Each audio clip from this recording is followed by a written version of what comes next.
Thank you, Chair.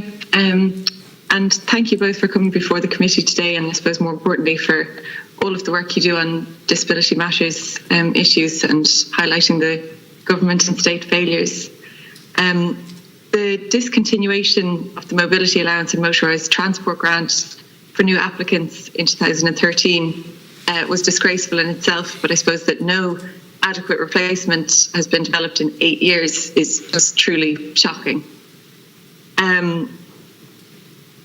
This situation, I suppose, is just another clear violation of individuals' rights under the UN Convention on the Rights of People with Disabilities being violated, both their right to equal access to transport in Article 9, but also the right to live independently in Article 19. Disabled people who can't drive depend on public transport or more often family to allow them to work and to socialise and to spend time outside of their homes. And that is especially acute in rural areas, I think, where, for example, people who are visually impaired rely on families and taxis, which are really expensive. And I was surprised to hear you say, in response to Alice Mary, that you don't hear much from people in those situations, but I'll certainly encourage there's so many people who are in touch with my office about that to get in touch with you guys as well. Schemes like the mobility allowance are targeted supports that involve relatively small amounts in the scale of kind of national budgets, but they can make such a massive difference on the kind of lives of individuals and families. And as you pointed out, we have an additional inequity as there's still people on the scheme, but new entrants aren't allowed. It's been within the remit of this government and previous ones to resolve the situation. So I thank you and your staff for all of your diligent work and your candour in the report. And a paragraph, I think, from the conclusion is important to read out and just to highlight to the whole committee and to anyone who's watching. The reports published by the Ombudsman since 2012 highlight the same issues over and over again. I'm very concerned that the issues identified appear to have effectively been ignored, and that 9 years later there is no evidence of any real progress that would serve to enhance the lives of those whom these schemes were intended to assist with their daily lives. This is of huge concern to me, and I just think it's really important to read that quote out because it really kind of highlights the gravity of this report and the situation that we're in. And we have these meetings every week, and every week you nearly feel the same despair. And I have to say, I mention it a lot, but I'm going to mention it again. I always come back to the fact that Ireland has yet to ratify the optional protocol of the UN Convention on the Rights of People with Disabilities. And we heard from a public representative in Australia last week, and a family who had an experience of living in Australia and in Ireland, and the different disability support services they got, and it's just truly shocking.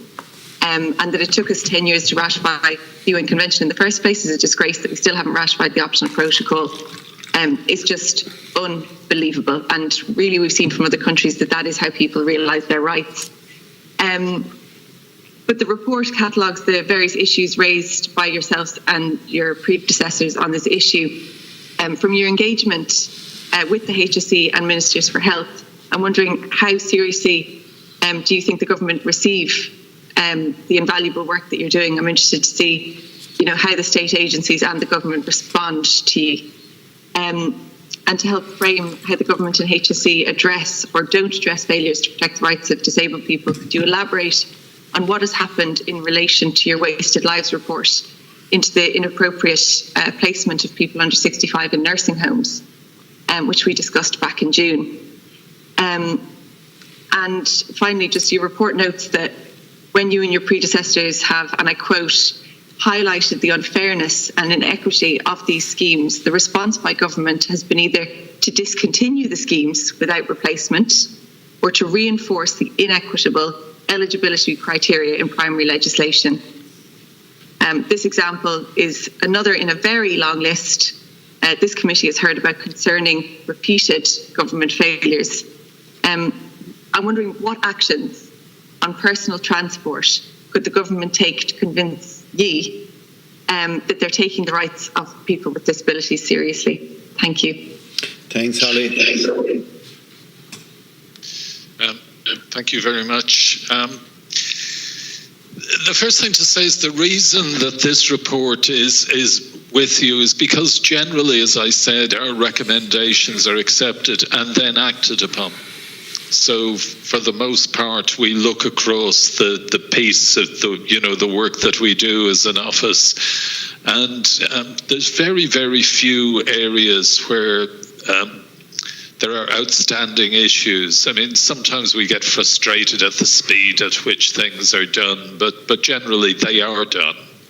So, and to choose a different example in the health field, we brought forward recommendations about changes early on in my tenure about changes to the way complaints are handled within the HSE, and the vast majority of those recommendations have been implemented. But there's been constant engagement with the office, action plans in place, updates as to how the action plans proceeded. We did it in the context of acute hospitals. They extended the work to the community. So all in all, we do there are very good examples of engagement. And I have to say, by and large, our work with the HSE, we have certain areas of frustration. I won't talk about the treatment abroad scheme because I might get cross. But there are certain areas of frustration, but generally government departments respond well to recommendations, and agencies, the various public bodies we work with. So I think this is a standout in the sense of the length of time during which nothing has been done. So that's why we highlighted it here. And Sarah and I went recently to the National Rehabilitation Hospital to talk at the grand rounds there about wasted lives. I'll get Sarah to say a little about the response we were getting, but it was reassuring. And Sarah may also talk to you about some of the action that's been taken on wasted lives. Is Fiona on the call? Sorry, Michael, I think Sarah's just going to come in there to respond. Okay, sorry. My apologies. Sarah? Sorry, thank you, Chair. Thank you, Deputy. Just in response to the Wasted Lives report, as Peter said, both the Department of Health and the HSE have accepted all of the recommendations in that report.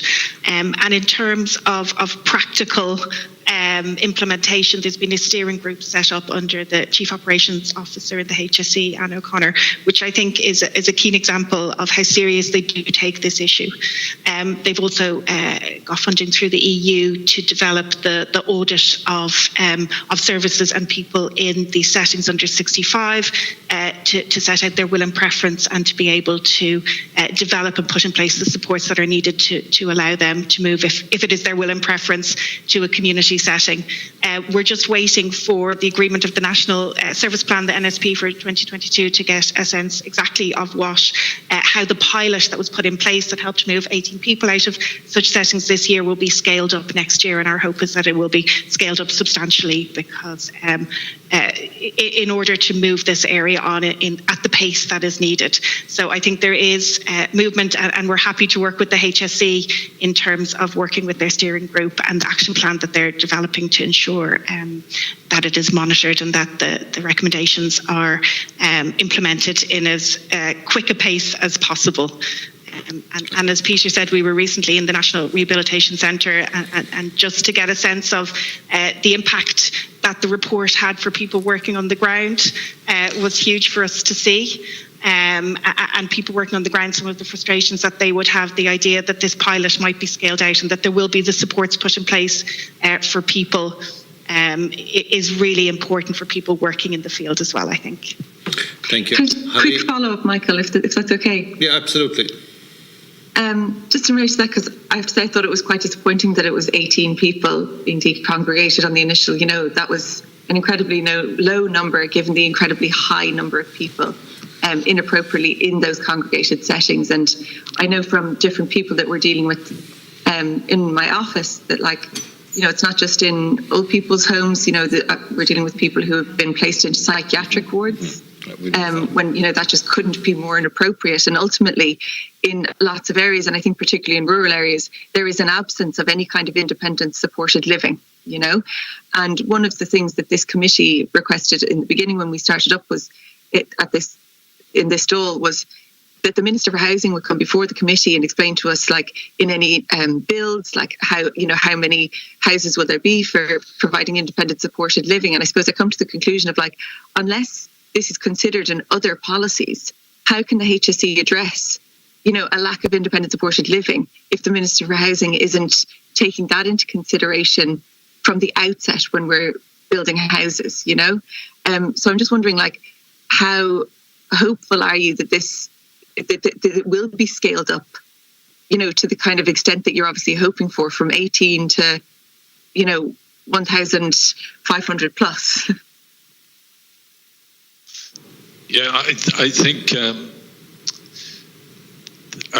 as Sarah says, the test of that will be the National Service Plan for the coming year, and we would expect to see a substantial increase in the number of people being resettled next year. If 18 was a pilot program, then you need to see a major increase.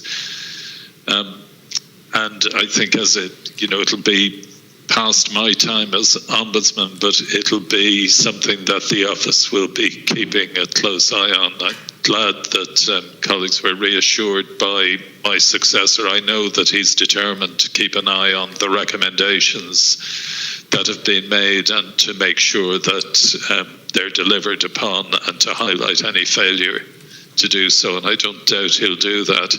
So I suppose at this stage it's somewhat speculative. The intention is there. There's something, the programme for government includes both a commitment to stop people going in, but also a commitment to resettle people, and the scale of that will become obvious when we see the National Service Plan. Okay. Thank you very much to Peter and to